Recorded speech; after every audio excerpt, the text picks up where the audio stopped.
नमस्कार, स्त्री शक्ति देख रहे हैं आप और मैं हूं आपके साथ दामिनी। स्त्री शक्ति में आज हम बात करेंगे हिंदी सिनेमा की स्वर सम्राज्ञी के बारे में। जब भी सुरों की बात होती है तो लता मंगेशकर का नाम हमेशा जुबान पर आ जाता है। सुरों की कोकिला लता मंगेशकर म्यूजिक की दुनिया का एक पूजनीय नाम है। लता मंगेशकर ने जब भी कोई गाना गाया है अपनी आवाज़ से जादू चलाया है। उनकी आवाज़ में न जाने कैसी कोशिश थी जो सुनने वाला सुनता रह जाता था। कई सालों तक उनने म्यूजिक इंडस्ट्री पर राज किया, लेकिन आज भी उनसे जुड़ी कई ऐसी बातें हैं जो लोगों को पता नहीं है, जैसे कि उनके नाम की हकीकत के बारे में। आपको बता दें कि लता मंगेशकर का नाम पहले कुछ और हुआ करता था। क्या था वो भी मैं आपको बताऊंगी, लेकिन उससे पहले आइए जानते हैं लता मंगेशकर के सुरीले सफर के बारे में। बात बता दें कि साल 1943 के आसपास की बात है, जब कोल्हापुर के एक फिल्म की शूटिंग चल रही थी और उस वक्त की मशहूर गायिका नूरजहां अपने गानों की रिकॉर्डिंग के लिए यहाँ आई हुई थी। उस फिल्म में एक छोटी सी बच्ची भी रोल कर रही थी। फिल्म के निर्माता ने नूरजहां से बच्ची का परिचय करवाते हुए बोला कि ये लता है और ये भी गाना गाती है। नूरजहां तपाक से बोली कि कुछ गा के सुनाओ। लता ने शास्त्रीय संगीत से सजा एक गाना सुनाया और नूरजहां सुनती गई और लता गाती गई। बच्ची को गाने से खुश होकर नूरजहां बोली कि बहुत अच्छा गाती हो, बस रियाज करती रहना, आगे बढ़ोगी। और रोजी रोटी के लिए फिल्मों में छोटे मोटे रोल करने वाली ये बच्ची आगे चलकर सुरों की मलिका लता मंगेशकर बनी। यहाँ गीतकार निर्देशक गुलजार की कही एक बात याद आती है कि लता सिर्फ एक गायिका नहीं है, वो हर हिंदुस्तान के रोजमर्रा के जीने का हिस्सा बन चुकी है। गायकी के अलावा लता की शख्सियत के कई पहलू थे जिनके बारे में लोग कम जानते हैं। मसलन लता मंगेशकर का आनंद घन नाम के संगीत निर्देशक से करीबी रिश्ता। आपको बता दें, आनंद घन ने 60 के दशक में 4 मराठी फिल्मों के लिए म्यूजिक दिया था। ये व्यक्ति कोई और नहीं बल्कि लता मंगेशकर खुद थी, जो नाम बदलकर संगीत देती थी। 1950 में उन्होंने अपने असली नाम के तले भी एक भी मराठी फिल्म का संगीत नहीं दिया, लेकिन ये सिलसिला ज़्यादा नहीं चल पाया। मराठी फिल्म साधी मानस को सर्वश्रेष्ठ संगीत का पुरस्कार मिला, लेकिन लता मंगेशकर अपनी सीट पर शांत बैठी थी। तब किसी ने बताया कि संगीत घन कोई और नहीं बल्कि लता मंगेशकर है। ये बात भी कम लोग ही जानते हैं कि ऋषिकेश मुखर्जी ने लता मंगेशकर को फिल्म आनंद का संगीत देने का न्योता दिया था, लेकिन लता ने इनकार कर दिया था। वहीं ओपी नेयर को छोड़कर लता मंगेशकर ने हर बड़े संगीतकार के साथ काम किया है। मदन मोहन की गजलें और सी रामचंद्र के भजन लोगों के मन मस्तिष्क में एक छाप छोड़ चुके हैं। वहीं 50 के दशक में नूरजहां के पाकिस्तान चले जाने के बाद मंगेशकर ने हिंदी फिल्म पार्श्व गायन में एक छत्र साम्राज्य स्थापित कर दिया। कोई ऐसी गायिका कभी नहीं आई जिसने उनके लिए कोई ठोस चुनौती पेश की हो। बेमिसाल और सर्वदास चीज पर रहने के बावजूद लता ने बेहतरीन गायन के लिए रियाज के नियम पर हमेशा पालन किया। उनके साथ काम करने वाले हर संगीतकार ने यही कहा कि वे गाने में 4 चांद लगाने के लिए हमेशा कड़ी मेहनत करती रही। लता को सबसे बड़ा अवार्ड तो यही मिला कि अपने करोड़ों प्रशंसकों के बीच उनका दर्जा एक पूजनीय हस्ती का है। वैसे फिल्म जगत का सबसे बड़ा सम्मान दादा साहेब फाल्के अवार्ड और देश का सबसे बड़ा सम्मान भारत रत्न लता मंगेशकर को मिल चुका है, और साथ ही लता मंगेशकर के लाखों करोड़ों चाहने वाले भी हैं। पर आप में से बहुत कम लोग ऐसे हैं जिन्हें उनके नाम से जुड़ी असली कहानी पता हो। असल में गायिका के नाम का किस्सा भी उनकी तरह दिलचस्प था। लता का असली नाम कुमारी लता दीनानाथ मंगेशकर था। लता मंगेशकर के पिता का नाम पंडित दीनानाथ मंगेशकर था। उनके पिता मराठी थिएटर के मशहूर एक्टर और नाट्य संगीत म्यूजिशियन थे, इसीलिए लता संगीत की कला उन्हें विरासत में मिली थी। कहते हैं कि लता जी के पिता को अपने पिता से पक्ष से ज्यादा माता पक्ष से लगाव था। दीनानाथ की माँ वैसुबाई देवदास जी वो गोवा के मंगेशी गांव में रहती थी। वो भी मंदिरों में भजन कीर्तन कर जिंदगी का गुजारा करती थी। बस यहीं से दीनानाथ को मंगेशकर नाम का टाइटल मिला और जन्म के समय लता जी का नाम भी हेमा रखा गया था। पर एक बार उनके पिता दीनानाथ ने भावबंधन नाटक में काम किया, जिसमें एक फीमेल कैरेक्टर का नाम था लतिका। लता जी के पिता को ये नाम इतना पसंद आया कि उन्होंने जल्दी से अपनी बेटी का नाम हेमा से बदलकर लता रख दिया। ये वह छोटी हेमा है जिसे पूरी दुनिया आज लता मंगेशकर के नाम से जानती है। लेखिका नसरीन मुन्नी कबीर ने लता मंगेशकर से एक इंटरव्यू कर एक किताब लिखी थी। उसी किताब में गाने की रिकॉर्डिंग का जिक्र करते हुए लता बताती है कि 1962 में एक महीने के लिए बीमार हो गई थी। उनके पेट का एक्सरे लिया गया और उन्हें बताया गया कि उन्हें धीमा जहर दिया गया है। बता दें कि उनके घर पर उस वक्त एक नौकर था जो खाना बनाता था। उस दिन वो नौकर बिना बताए निकल गया, पैसे भी नहीं लिए। तब उन्हें लगा कि किसी ने उनसे हमारे लता जी के घर में रखवा दिया है और वो नहीं जानते कि वो कौन था। 3 महीने तक बिस्तर पर थी। तब मजरूह साहब ने लता जी की काफ़ी ज़्यादा मदद की थी। वो रोज़ शाम को घर आते थे। 3 महीने तक ये सिलसिला जारी रहा और जो लता खाती थी वही वो भी खाते थे। वहीं संगीत की दुनिया में लता के इस सफ़र का अंजाम भले ही कामयाबी की बुलंदियों को छूने पर हुआ हो, लेकिन इसका आगाज़ संघर्ष, तिरस्कार और तकलीफ़ों से भरा रहा। बचपन में ही पिता के गुजरने के बाद लता को छोटे मोटे रोल में अभिनय कर परिवार के लिए पैसा कमाना पड़ रहा था। लेकिन लता को मेकअप, एक्टिंग ये सब बिल्कुल पसंद नहीं था। उन्हें तो बस गायिका बनना था। इस दौरान उनकी ज़िंदगी में आए संगीत निर्देशक उस्ताद गुलाम हैदर। उन्होंने लता की आवाज़ सुनी तो उन्हें लेकर निर्देशकों के पास गए। लता की उम्र बमुश्किल 19 साल की थी और उनकी पतली आवाज़ नापसंद कर दी गई। लेकिन गुलाम हैदर अपनी बात पर अड़े रहे और फिल्म मजबूर में लता से मुनव्वर सुल्ताना के लिए प्लेबैक करवाया। लता बताती है कि गुलाम हैदर ने उनसे कहा था कि एक दिन तुम बहुत बड़ी कलाकार बनोगी और जो लोग तुम्हें नकार रहे हैं वही लोग तुम्हारे पीछे भागेंगे। ये अजीब इत्तेफाक है कि नूरजहां और गुलाम हैदर दोनों ही बंटवारे के बाद पाकिस्तान चले गए, पर लता के लिए उनकी कही ये बात सच हो गई। फिल्म मजबूर में लता का गाना सुनने के बाद लता को कमाल अमरोही की फिल्म महल मिली और उन्होंने आएगा आने वाला गाया। इसके बाद लता को कभी भी फिल्मों की कमी महसूस नहीं हुई। शुरुआती दिनों का एक मज़ेदार किस्सा लता मंगेशकर के जीवन पर से जुड़ा आपको बताते हैं। 40 के दशक में जब उन्होंने फिल्मों में गाना शुरू किया तब वे अपने घर से लोकल पकड़कर मलाड जाती थी और वहां से उतरकर स्टूडियो पैदल जाती थी। रास्ते में किशोर दा भी मिलते, लेकिन वो दोनों ही एक दूसरे को नहीं जानते थे। किशोर दा उनकी तरफ देखते रहते, कभी हंसते, कभी अपने हाथ में पकड़ी छड़ी घुमाते रहते। लता को उनकी हरकतें अजीब सी लगती थी। आपको बता दें कि लता उस वक्त खेमचंद प्रकाश की एक फिल्म में गाना गा रही थी। एक दिन किशोर दा भी उनके पीछे पीछे स्टूडियो पहुंच गए।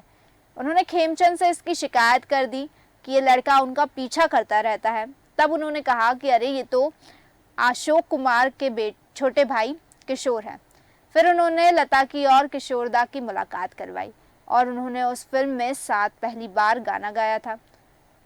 बाद के सालों में लता ने सारे बड़े संगीतकारों और किशोर, रफ़ी, मुकेश, हेमंत कुमार जैसे गायकों के साथ गाने गाए। बहुत कम उम्र में अपने दम पर लता ने इंडस्ट्री में अपना मुकाम बनाया। लता ने बड़े मुद्दों पर स्टैंड लेने से भी गुरेज नहीं किया, फिर इसके लिए उन्हें भले ही दिग्गजों से ही क्यों ना टकराना पड़े। मसलन रॉयल्टी के मुद्दे को लेकर वे अपने दौर के सबसे बड़े गायक में से एक मोहम्मद रफ़ी, शोमैन राज कपूर और HMV कंपनी तक से भिड़ गई। दरअसल 60 के दशक में लता अपनी फिल्मों में गाना गाने के लिए रॉयल्टी लेना शुरू कर चुकी थी, लेकिन वो चाहती थी कि सभी गायकों को रॉयल्टी मिले।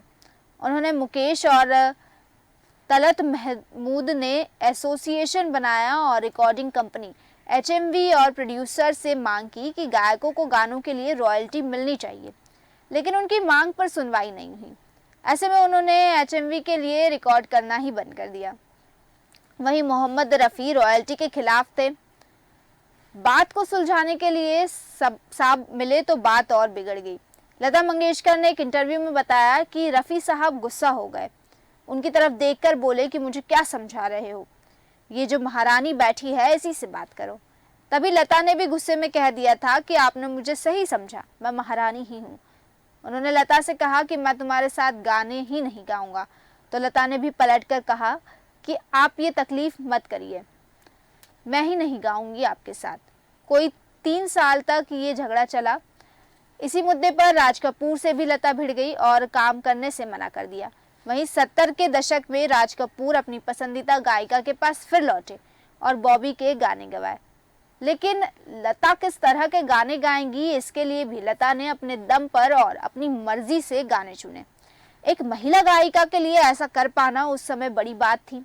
लता मंगेशकर ने अपने करियर में कई अवार्ड्स जीते। वैसे दिलचस्प बात है कि 1958 तक फिल्म फेयर अवार्ड में सर्वश्रेष्ठ गायन के लिए पुरस्कार नहीं था। आपको बता दें कि 1957 में शंकर जयकिशन को सर्वश्रेष्ठ निर्देशक का पुरस्कार मिलने वाला था और वे लता के पास आए और समारोह में लता से गाना गाने की विनती की। उसके बाद क्या हुआ? लता नरसीन मुनि कबीर की लिखी किताब में बताती है कि मैंने जयकिशन जी से कहा कि मैं फिल्म फेयर में नहीं जाऊंगी, आपको पुरस्कार मिल रहा है, मुझे नहीं। ये लोग सर्वश्रेष्ठ गायन या गीतकार को पुरस्कार नहीं दे रहे, तो आपने ऑर्केस्ट्रा दल को कहिए कि बिना गायक के ही धुन बजाएं। मैं फिल्म फेयर के लिए तब तक नहीं जाऊंगी जब तक पार्श्व गायक और गीतकार लोगों को भी पुरस्कार घोषित नहीं किया जाता। उसके बाद 1959 में जब पुरस्कार शुरू हुआ तो कई सालों तक पुरुषों और महिला गायकों के लिए एक ही कैटेगरी थी। 1959 में इस मिक्स्ड वर्ग का पहला अवार्ड लता ने ही जीता था। फिल्म मधुमती के गाने आजारे परदेसी के लिए लता के गानों की खूबियों पर बात करना वाकई मुश्किल काम है। गीत के जज्बात और नजाकत को अपनी आवाज में पिरोने में वो माहिर थी। मसलन फिल्म बंदनी का गाना मोरा मोरे अंग लाइयो, अल्हड़ मस्ती वाले गाने लता को मिले और गंभीर गाने आशा भोसले को। लता की आवाज में गाना सुनते हुए आप प्यार की डूबी कल्याणी के दिल की धड़कन महसूस कर सकते हैं। ये फिर रजिया सुल्ताना का गाना ए दिले नांदा आप सुनते हैं तो लता की आवाज और बीच की वो खामोशी दिल के आर पार हो जाती है। या फिर फिल्म अनुपमा का वो गाना कुछ दिल ने कहा कुछ भी नहीं, जहां जिंदगी के अकेलेपन और सूनेपन से जूझती और खुद से बातें करती एक लड़की जो बेहद उदास है, इस पर खुशी का मुखौटा लगाए घूमती है। लता ने मन की गहराइयों तक छू जाने वाली आवाज में इसे गाया है। वहीं फिल्म अनामिका का गाना लीजिए बाहों में चले आओ, जो एक प्रेमिका रात के अंधेरे में धीमे से गा रही है। अगर आप वो गाना सुनेंगे तो रात को अपने आगोश में लेती उस प्रेमिका के जज्बात को आप महसूस कर पाएंगे। 70 की उम्र में लता ने माधुरी, काजोल, जूही, प्रीति जिंटा जैसी अभिनेत्रियों के लिए भी गाने गाए हैं। लता के जीवन में जुड़ा एक और मशहूर किस्सा ये भी है कि कैसे लता की आवाज में ए मेरे वतन के लोगों सुनने के बाद जवाहरलाल नेहरू की आंखों में आंसू आ गए थे। गाने के बाद निर्देशक महबूब खान आए और लता को नेहरू के पास लेकर गए। तब नेहरू ने कहा था कि तुमने तो मुझे रुला ही दिया। ऐसे ठीक उलट था फिल्म इंतकाम का वो कैबरे आ जाने जा, जो हेलन पर फिल्माया गया था। वैसे तो क्लब नंबर और कैबरे से लता ने हमेशा ही गुरेज किया। ओ जाने जा शायद लता की आवाज में एकमात्र कैबरे होगा, जबकि उनकी बहन आशा भोसले ने गजल, कैबरे, शास्त्रीय संगीत सब तरह के गाने गाए और कई लोगों ने दोनों की तुलना में आशा को ज्यादा वर्सेटाइल गायिका भी बताया है। वहीं मशहूर चित्रकार FM हुसैन की इस पर अपनी राय थी। कई फिल्में बना चुके हुसैन ने एक इंटरव्यू में कहा था कि लता लोकप्रिय गायिका है पर महान नहीं। इस बात को लेकर विवाद भी उठता रहा कि गायकी की दुनिया में लता का दबदबा इतना रहा कि दूसरी कोई गायिकाओं को भरने का मौका ही नहीं मिला, पर लता हमेशा इससे इनकार करती रही। इस सबसे परे लता के दीवाने और उनके फैन कदरदान लाखों में हैं और भारत की सीमा से बाहर सरहद पार दूसरे देशों में भी है। ये तो थी लता के संगीत की जिंदगी की बात, लेकिन अब लता की निजी जिंदगी की बात करते हैं। नसरीन मुनि की किताब लता मंगेशकर इन हर ओन व्यूज वॉइस में शादी पर भी सवाल किए गए हैं। इस सिलसिले में लता बताती है कि मेरे पिता ने मेरी जन्मपत्री पढ़ी थी। उन्होंने कहा था कि मैं अकल्पनीय रूप से मशहूर होंगी, पूरे परिवार को देखूंगी और शादी नहीं करूंगी। जन्म, मरण और शादी पर किसी को कोई जोर नहीं होता। अगर मैंने शादी की होती तो मेरी जिंदगी अलग होती। मैं कभी अकेलापन महसूस नहीं करती। मैं हमेशा परिवार के साथ रही हूँ। वहीं वैसे अतीत में जाए तो मंगेशकर परिवार का ताल्लुक हमेशा से ही संगीत से रहा है। पिता दीनानाथ मंगेशकर खुद भी गाते थे और ड्रामा कंपनी चलाते थे। साथ ही कई छात्रों को संगीत की शिक्षा भी देते थे। पर इस बात से अनजान कि उनके अपने घर में संगीत प्रतिभा है। लता मंगेशकर का जन्म 28 दिसंबर 1929 को इंदौर में हुआ था। एक इंटरव्यू में लता बताती है कि एक बार उनके पिताजी अपने शरगीत को संगीत सिखा रहे थे। उन्हें शाम को कहीं जाना पड़ा तो उन्होंने शरगीत से कहा कि तुम अभ्यास करो, मैं आता हूँ। तब लता बालकनी में बैठ शरगीत को सुन रही थी। लता उसके पास गई और उसने कहा, आ रहे हो। लता ने उसको बंदिश गाकर सुनाई। इतनी देर में उसके पिताजी आ गए और वे वहां से भाग गई।